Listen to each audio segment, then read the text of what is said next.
আসসালামু আলাইকুম এভরিওয়ান। আজকে আমরা এই ম্যাথের সলিউশন দেখব। আমাদের এই চ্যানেলে আপনাদের জন্য বিভিন্ন চাকরি যে ম্যাথের যে প্রশ্নগুলো আছে সেগুলো দিয়ে আপনাদের জন্য আমরা সমাধানের ভিডিও দিচ্ছি, যাতে করে আপনারা ইজিলি ম্যাথগুলোকে বুঝতে পারেন, কিভাবে করতে হবে সেটা জানতে পারেন। আশা করছি যারা নতুন এসেছেন তারা চ্যানেলটিকে সাবস্ক্রাইব করবেন, কারণ এভাবে প্রতিদিন আপনাদের জন্য বিভিন্ন চাকরি পরীক্ষার ম্যাথের সলিউশনের ভিডিও আসবে।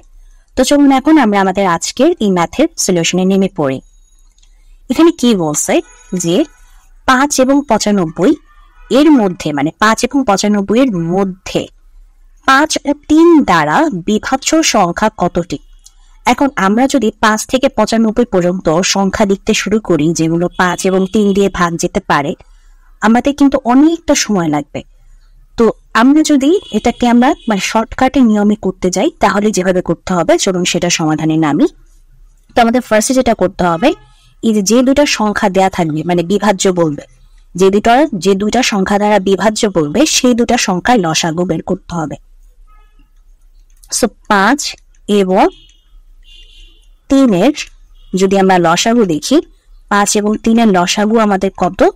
5 এবং 3 এর লসাগু হচ্ছে 15, তাই না? আচ্ছা, এখন আমরা এদের লসাগুটা বের করলাম। এখন যেটা করতে হবে, 5 এবং 95 মধ্যে বসে, মানে 5 থেকে 95 এর মধ্যে। সো 5 এবং 95 সহ কিন্তু আছে, 5 এবং 95 মধ্যে। 5 এবং 95 মধ্যে সংখ্যাগুলো আমরা যদি এখন তাদের পার্থক্যটা বের করি, 5 এবং 95 মধ্যে পার্থক্য কত, এই সংখ্যা দুটির মধ্যে পার্থক্য। সো 95 এবং 5 এর পার্থক্য, বেসিক্যালি 5 এবং 95 মধ্যে কয়টি সংখ্যা আছে সেটা বের করার জন্য আমরা পার্থক্যটা বের করতেছি। 95 বিয়োগ 5 90, অর্থাৎ 5 থেকে 95 মধ্যে আমার সংখ্যা আছে 90টি। আমাদের এখানে যে সংখ্যাটা দেওয়া থাকবে, সেই সংখ্যার পার্থক্য দিয়ে আমরা কতটি সংখ্যা আমাদের লাগবে সেই সংখ্যাটা আমরা বের করে নিব। তখন আমরা দুটা কাজ করলাম। কি কাজ করলাম? আমাদের যে দুটা সংখ্যা বিভাজ্য কথা বলছে, সেই দুটা সংখ্যার লসাগুটা বের করছে। আর যে দুটা সংখ্যার মধ্যে কথা বলছে, সেই দুটা সংখ্যাতে বেসিক্যালি কতটি সংখ্যা আছে সেই সংখ্যাটা জানার জন্য আমরা পার্থক্যটা বের করছি। আচ্ছা, এখন আমাদের যেটা সূত্র সেটা হচ্ছে, কিভাবে আমরা এই যে কতটি সংখ্যা বিভাজ্য কতটি সংখ্যা আছে সেটা বের করব, সেটার যে সূত্রটা সেটা হচ্ছে সংখ্যা দুটির পার্থক্য ভাগ লসাগু, ওই দুটা সংখ্যার লসাগু। তো আমাদের সংখ্যা দুটির পার্থক্য আমরা কত পেয়েছি? 90, আর আমাদের লসাগু কত? 15। সো আমরা যদি 90-কে 15 দিয়ে ভাগ দিই, বেসিক্যালি আমরা পাই হচ্ছে 6। তো 6টি সংখ্যা। তো টোটাল আমার 5 থেকে 95 মধ্যে 5 ও 3 দ্বারা বিভাজ্য সংখ্যা মোট কতটি? 6টি।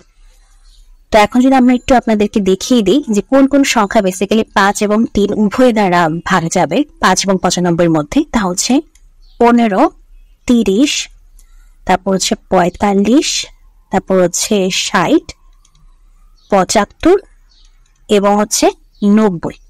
সো বেসিক্যালি এই সংখ্যাগুলো, যেমন 3, 5 আর 15, আমাদের 3 দিয়েও যাচ্ছে 5 দিয়েও যাচ্ছে, 3, 5 আর 15, 3 দিয়েও যাচ্ছে 5 দিয়ে যাচ্ছে, 5, 6, 30, তারপর 3, 10, 30 দুটো দিয়ে যাচ্ছে। তো এভাবে যদি প্রতিটি ভাগ করে দেখবেন যে 5 এবং 3 উভয় দিয়ে যাবে।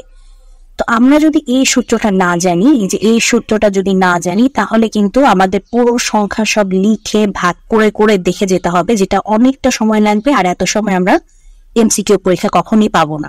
তো এই সূত্রটা মাথায় রাখবেন, যখনই এই ধরনের কোনো প্রশ্ন আসবে, সংখ্যা চেঞ্জ করে আসতে পারে যে এতর মধ্যে এত, তো ফার্স্টে ওটার পার্থক্যটা বের করে কতটি সংখ্যা আছে সেই সংখ্যাটা বের করে নেবেন, এবং যে দুটা সংখ্যা দ্বারা বিভাজ্যের কথা বলবে, বা যে 3টা সংখ্যা 4টা সংখ্যা যে কটাই বলুক, সেই সংখ্যাগুলো লসাগুটা বের করবেন। এরপর কি করবেন? পার্থক্য ভাগ লসাগু করলে আমার বেসিক্যালি বিভাজ্য কয়টি সংখ্যা আছে সেটা বের হয়ে যাবে। এটাই হচ্ছে আমাদের কি আজকের প্রশ্নের অ্যান্সার। তো যদি ভিডিওটি ভালো লাগে অবশ্যই ভিডিওতে লাইক দিবেন, চ্যানেলটিকে সাবস্ক্রাইব করবেন। আপনারা ভালো থাকবেন।